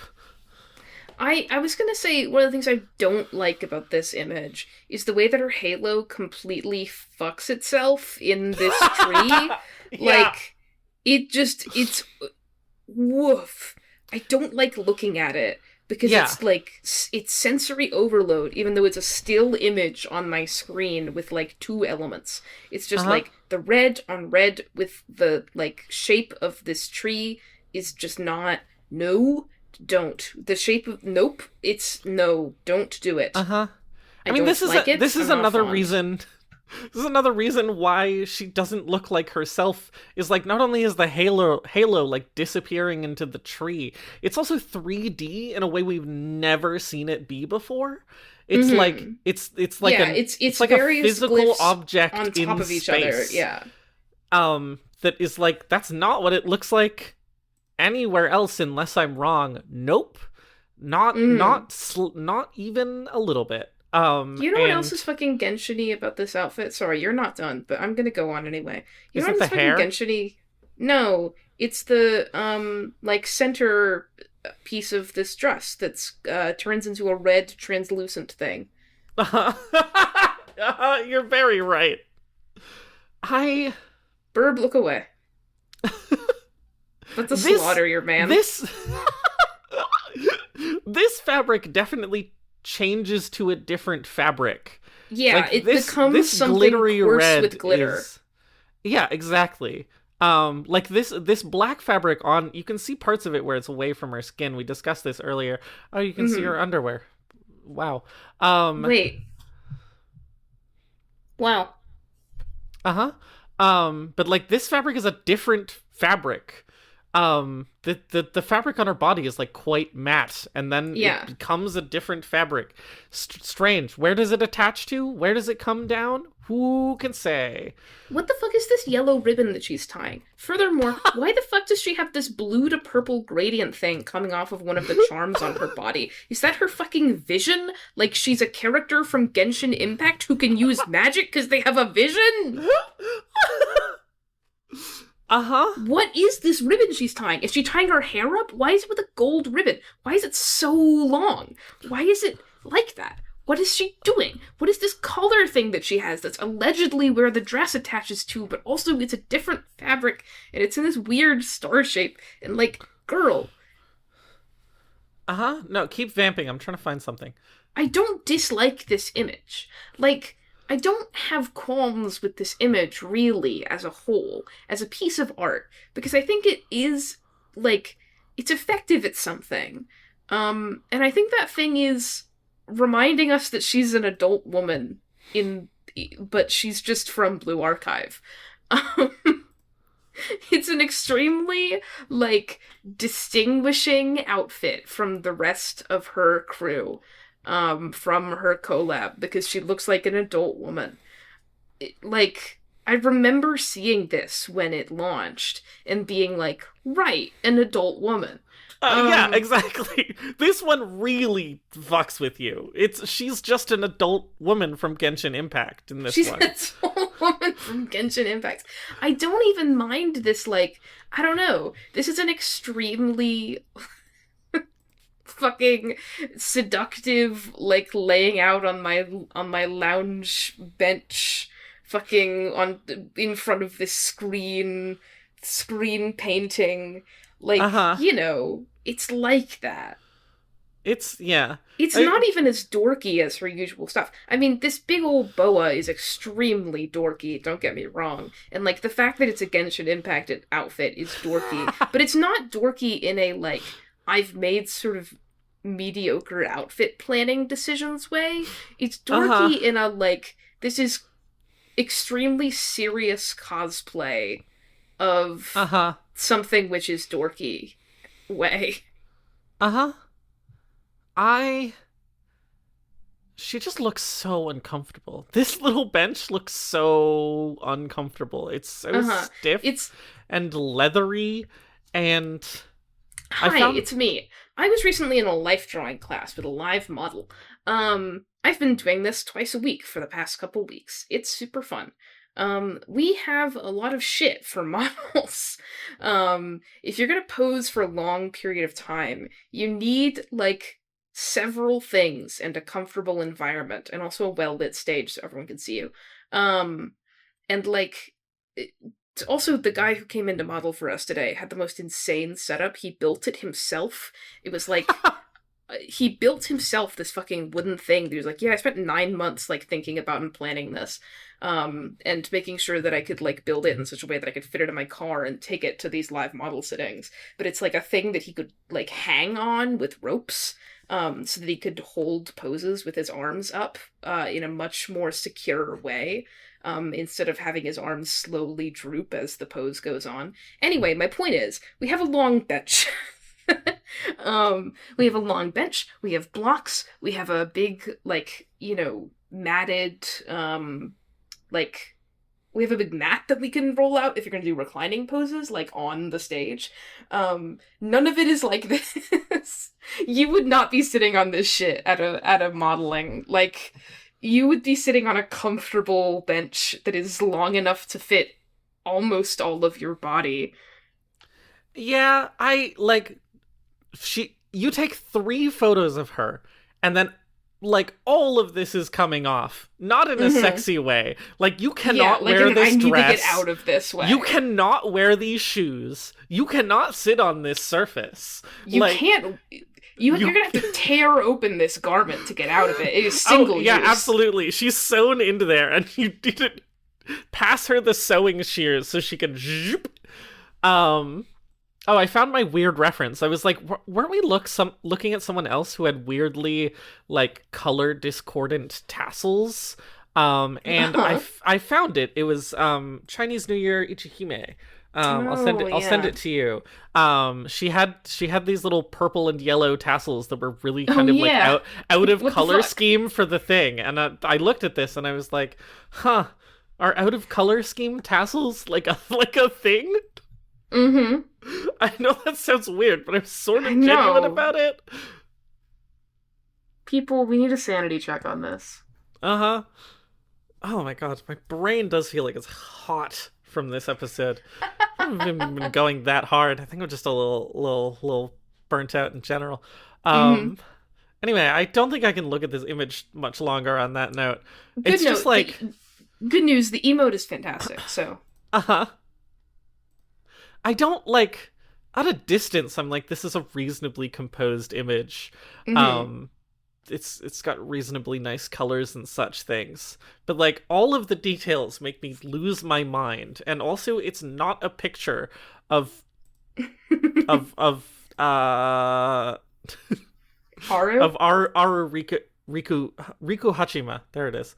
I wanted to say the last name for comedy purposes, but then I forgot it. Because it's I think it's Riki Hachiguma, so I don't think you got it. No, it's Riku Hachima. I know because I just looked.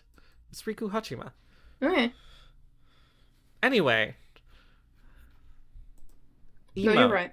And I'm wrong. Emote. Michael Bay.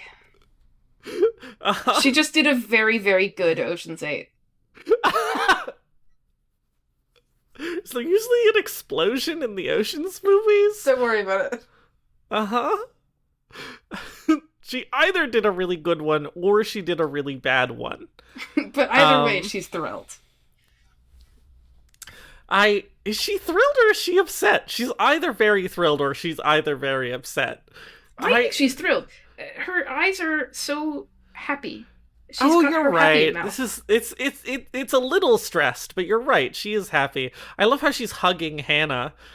Mm-hmm. She's like, yes, you are correct that somehow this emote does not help you figure out how the top of this dress works at all. No. Weirdly, she's the yellow ribbon is covering a lot of it.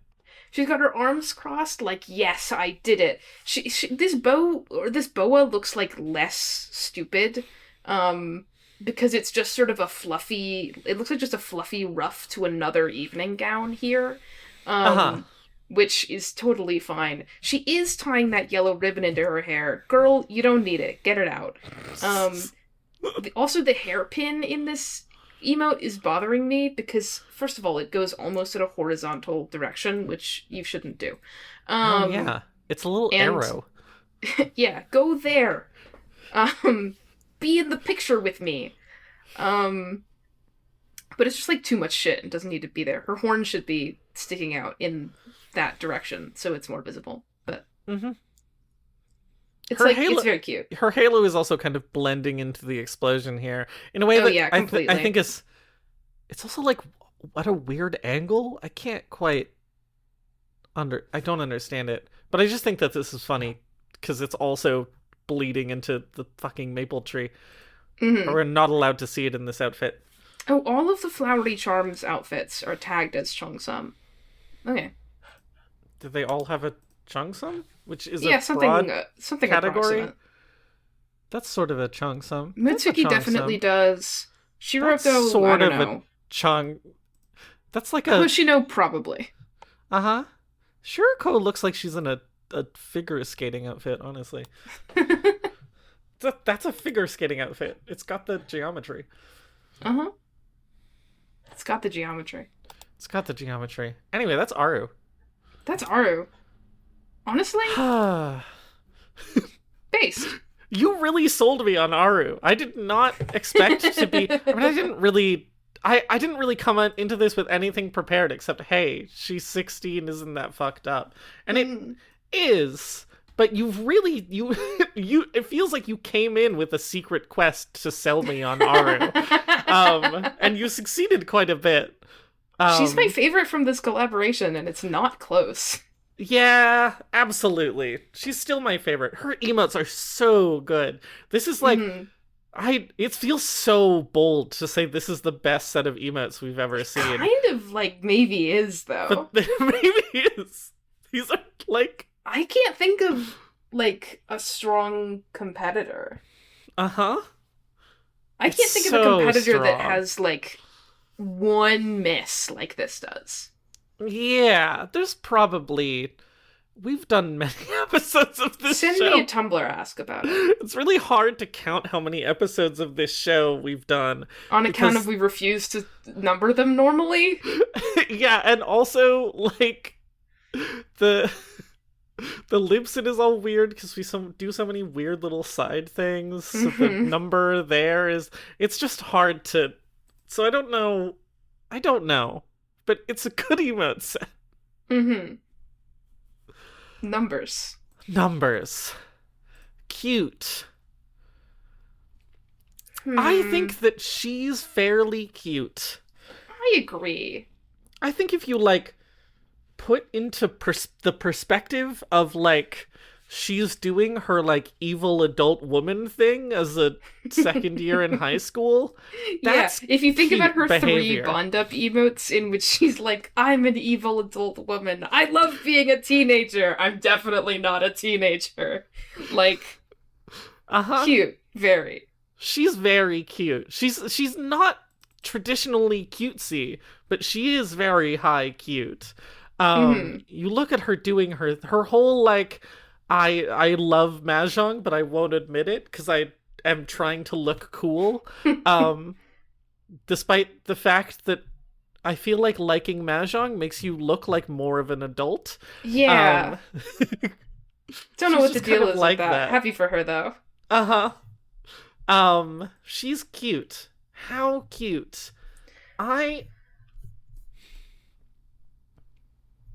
The number that comes to mind is 5, but I'm interrogating that. I was thinking, I mean, honestly, I've thought about the whole range of 4 to 6 at this point. So, because I'm like, I'm leaning away from 4 because more than incidentally not cute is like, she's like a weirdo, but she's not a weirdo in an uncute way. She's a weirdo in a cute way. I don't think she's more than incidentally not cute. But like, is she incidentally uncute? Yes. Okay. I think that sometimes she succeeds at, like, try at hitting the thing that she's trying to hit, and that's when she's not cute. I mean, it's a little cute, but I feel like it feels wrong to give her a 6 cute. Like, I just, like, I don't know, could she be 6 cute? See, this is what I'm thinking about. I'm like, it's like, I think your instinct is probably right, and she's more of a 5. Look at the tweet illustration. Oh, it's also the decoration. Look at the background that came with this. Okay? Look at her, like, playing Mahjong, and Ichihime is trying to teach her, which is funny in concept, because it's Ichihime. She's so invested. And she's like, no, I can do it. I can be smart. I can play I've got this. Don't worry. She's not even playing with the other people. She's, like, doing solitaire hand-building exercises. Look how little the other characters are contributing to this illustration. No, it's just her and Ichihime. The Aru carry. Yeah. She's doing live tile efficiency training. That's cute. The quote on this is Aru, listen to Ichihime, symbol is best. That's so cute. Really cute. I guess so. 5. 5, yeah. The flowery charms is not cute. No. I mean, sometimes we disregard things because they're not real, and flowery charms is kind of not real, but... Yeah, but 5 is more correct. Yeah, 5, but I think the fact that we're tempted by a 6 is telling. Yeah, but there's no middle sliders in Soulmates. It's only 5. Appealing.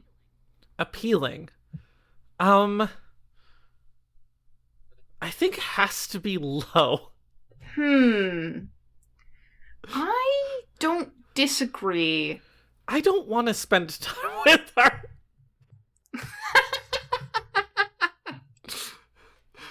I want to take into account the fact that she's an adult woman.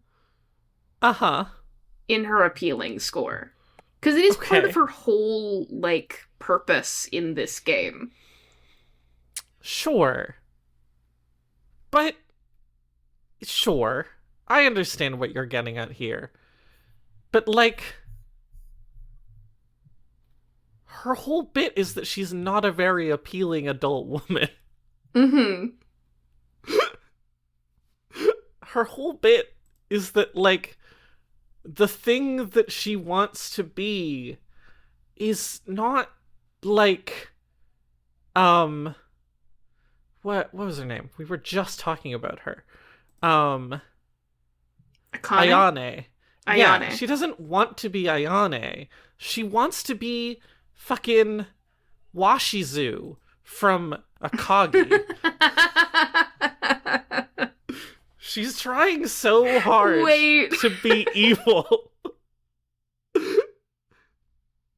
I did think you were gonna say she wants to be Washiro, because of how she talks about how Washiro knows a lot about... You mean Wanjiro? Wanjiro.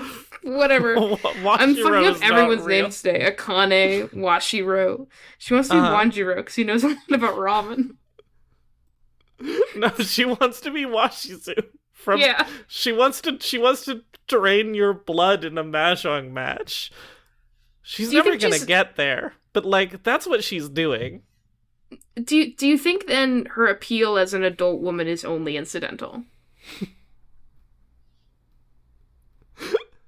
I get what you're saying. I could be swayed either way, truthfully. Swayed either way between what and what? Between 1 and 2.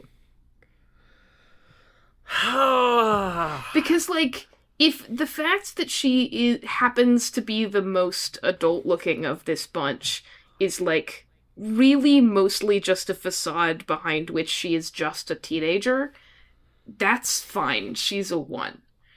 But if you want to sort of resurrect the author from the grave, then I think she's a 2. Uh-huh. I feel like it's not incidental that she looks that way in an intent way, but as a character. Uh-huh.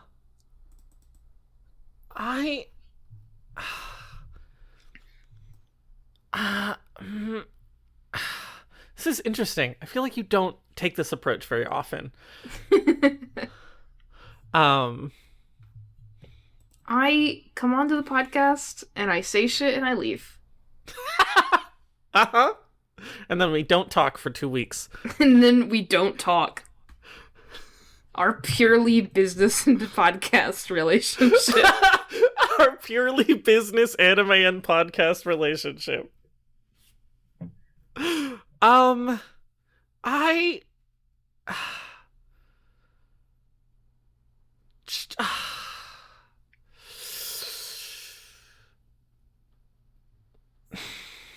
You have to convince me, for her to be a 2, you have to convince me that she's genuinely cool, to some extent. You have to convince me that her conducting illegal business activities is genuinely kind of cool.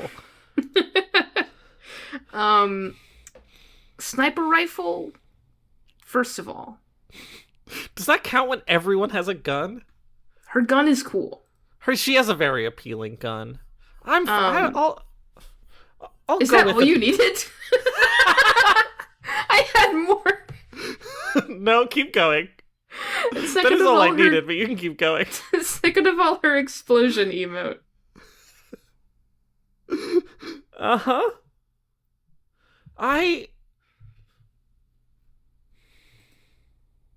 Sorry, distracted by looking at everyone else's gun. Your gun is not as cool. Your gun is not as cool. How's your gun? Oh, your gun is nothing. I think Mitsuki's gun is pretty cool, honestly. I just like her big carrying case. Yeah, our big carrying case is cool. I mean, I like a shotgun. As opposed to Hoshino, who has a big carrying case, but it's not as cool. Yeah. It doesn't but, say like... love and wisdom on it. But none of them have belts on their guns. Yeah, come on. Does this make her too appealing because of the belts on her guns? Her JRPG gun belt. Uh-huh. Okay, I'll go with it too, but for different reasons from you. It doesn't say love and wisdom, it says love and violet or something. Love and violence? Love and... I have no idea. Mutsuki? Yeah. I would imagine it says love and violence. That makes sense to me. Okay, 2. 5-2. 5-2. When I look up Mutsuki Blue Archive, one of the first autocompletes is Mutsuki Blue Archive meme. Fascinating. Uh-huh. Kinsey. Oh, she's a member of this gang. Of Problem Solver 68? Or of... Yeah, this episode isn't about her. I'm just trying to figure out what her gun says. Uh-huh. Yes, it does say love and violence. Moving on. Kinsey. Difficult. Huh. Men don't exist, but this hasn't stopped us before. Yeah. She doesn't... Like, sometimes you look at a picture of a character from Arknights, and you know whether or not they're a lesbian. Yeah. Like May's classmate, who spends thousands of dollars on gacha games. Yeah. And knows who all the lesbians in Arknights are. I think default Aru is, like, more lesbian than Bond Up or Flowery Charms. Uh-huh. And I'm not sure what this does to her overall score. I don't care about Flowery Charms. Okay. I can give an actual justification and not just like that's not her. She's dressed for a photo shoot. This feels less substantial than Default, which is her, at school question mark. And Bond Up, which is her chilling question mark. I'm still convinced that Bond Up is her just hanging out in her room. She's dressed to go to a party in which she tried to do Ocean's 8. See, are we really convinced that she just didn't dress up to go to a party so that she could sit in her room being dressed nicely because she's like that? I don't know, maybe. Uh-huh. I'm sort of like I'm tickled. I'm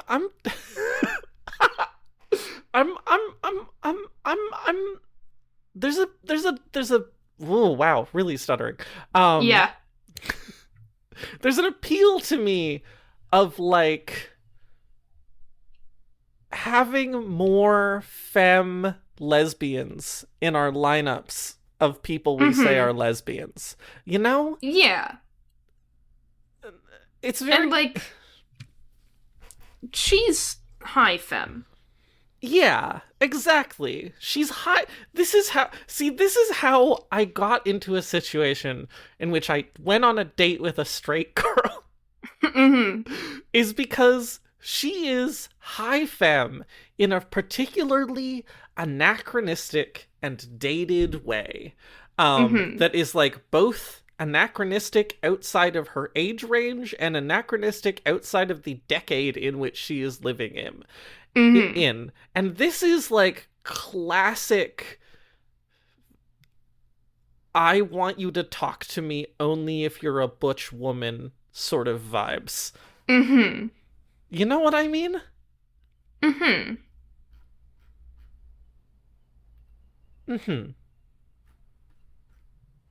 I'm just not sure. 5. Yeah, I'll take that. Okay. 525? 525. Checking to see if we've had a 525. Yeah, doing the same thing.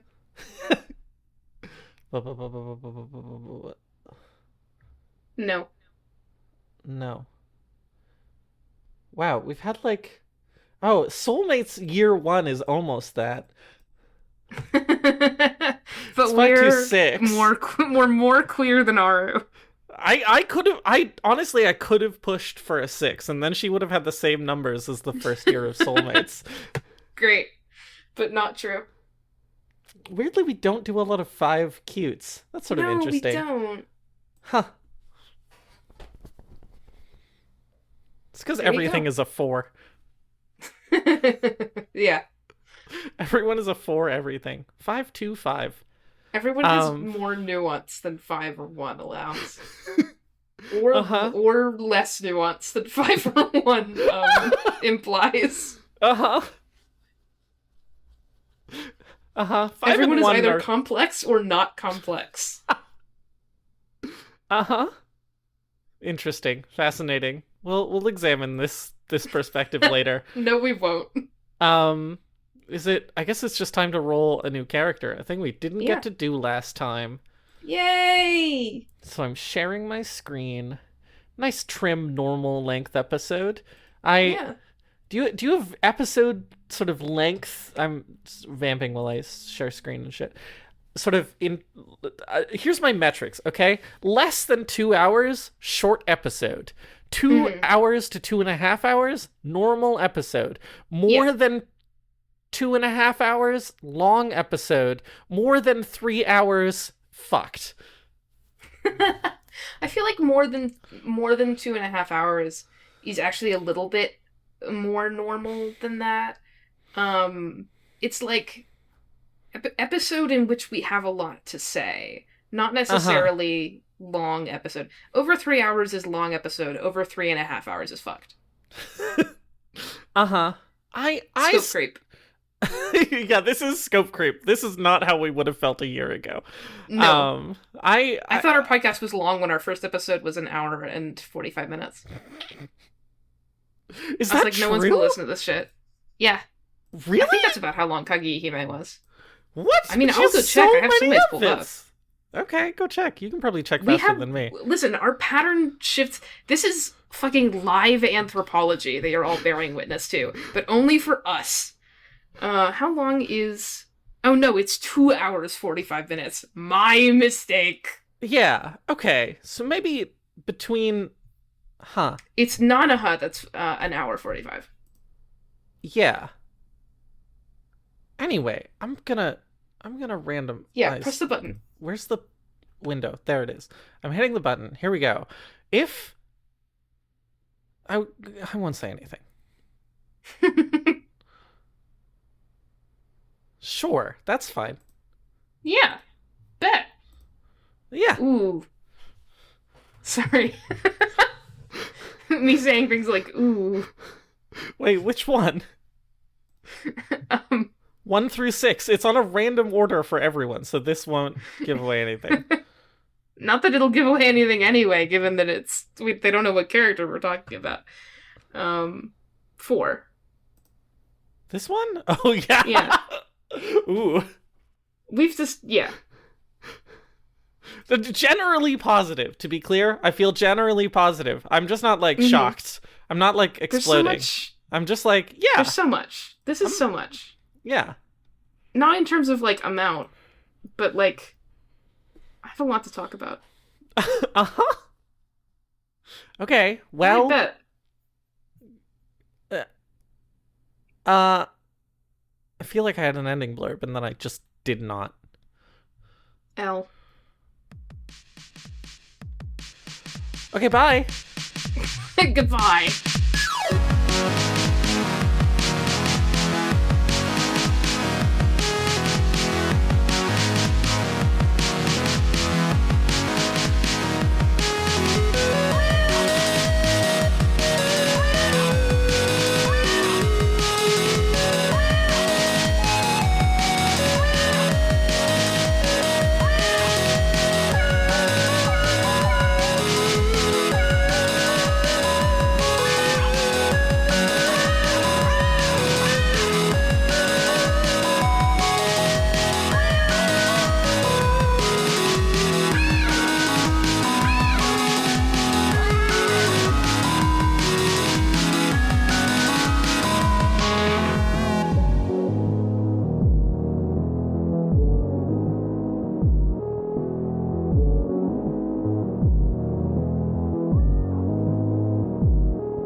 私の凄さ、ようやくわかったかしら。